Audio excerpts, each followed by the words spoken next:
নমস্কার। ইতিবৃত্তের নতুন একটি পর্বে আপনাদের সকলকে জানাই স্বাগত। আজ মকর সংক্রান্তি। বাংলার সাহিত্য ও ঐতিহ্যের অন্যতম গুরুত্বপূর্ণ উৎসব এই পৌষ পার্বণ বা মকর সংক্রান্তি। পৌষ মাসের শেষ দিন পালন করা হয় এই উৎসব। প্রতি বছর এই সময় দক্ষিণ 24 পরগনার সাগর দ্বীপে আয়োজন করা হয় গঙ্গাসাগরের মেলা। কিন্তু কেন জানেন? কেনই বা প্রতি বছর মকর সংক্রান্তির দিন গঙ্গাসাগরে স্নান করা হয়? আসুন আজ জানি এর নেপথ্যের কাহিনী। কথায় বলে, সব তীর্থ বারবার, গঙ্গাসাগর একবার। আর গঙ্গাসাগরে মকর সংক্রান্তি উপলক্ষে লক্ষাধিক ভক্ত সমাগম হয়। জানা যায়, গঙ্গা নদী বা হুগলি নদী যে স্থানে বঙ্গোপসাগরের সাথে মিলিত হয়েছে, সেই স্থানটি হল গঙ্গাসাগর। ধর্মীয় বিশ্বাস অনুসারে মকর সংক্রান্তিতে গঙ্গাসাগরে স্নান করলে সমস্ত পাপ নাশ হয় এবং অনন্ত পূর্ণ লাভ হয়। এছাড়াও প্রচলিত বিশ্বাস, এই তিথিতে স্নান করলে মোক্ষ লাভ হয় এবং মনের সকল ইচ্ছা পূরণ হয়। এর সাথেই আসে সুখ এবং সমৃদ্ধি। তবে মকর সংক্রান্তিতে গঙ্গাসাগরে স্নানের এক পৌরাণিক তাৎপর্য রয়েছে। রামায়ণের বালকাণ্ড অনুসারে শ্রীরামের পূর্বপুরুষ রাজা সাগর 99 বার অশ্বমেধ যজ্ঞ করেছিলেন।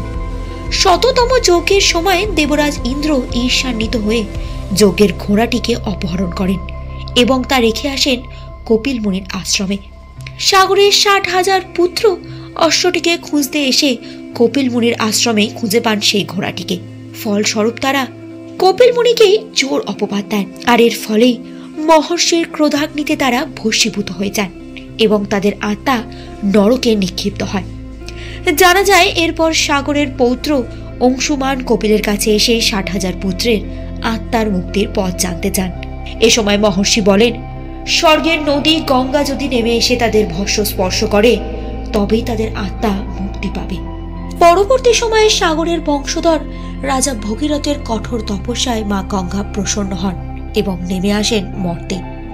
জানা যায়, মা গঙ্গা ভগীরথকে অনুসরণ করে যখন কপিল মুনির আশ্রমে পৌঁছান, সেই দিনটি ছিল সংক্রান্তি দিন।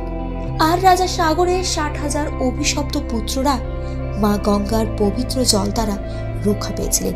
আর সেই থেকেই এই ঘটনার স্মরণে গঙ্গাসাগরে স্নান করার রীতি প্রচলন হয় এবং মকর সংক্রান্তি উপলক্ষে এক মেলার আয়োজন করা হয় এই স্থানে, যাকে দ্বিতীয় বৃহত্তম হিন্দু মেলা বলে মনে করা হয়। বিশ্বাস করা হয়, এই শুভ দিনে গঙ্গাসাগরে স্নান করলে 100টি অশ্বমেধ যজ্ঞের পূর্ণ লাভ হয়। তাই তো এই স্থানটি হিন্দুদের কাছে এক পবিত্রতম তীর্থ। তাই প্রতি বছর মকর সংক্রান্তির দিন এখানে বহু লোক তীর্থ স্নান করতে আসেন। এই ছিল আমাদের আজকের কাহিনী। কাহিনীটি ভালো লাগলে অবশ্যই লাইক এবং শেয়ার করে দেবেন। আর এই জাতীয় নিত্য নতুন কাহিনী জানতে অবশ্যই আমাদের চ্যানেল ইতিবৃত্তকে সাবস্ক্রাইব করে সঙ্গে থাকবেন। নমস্কার।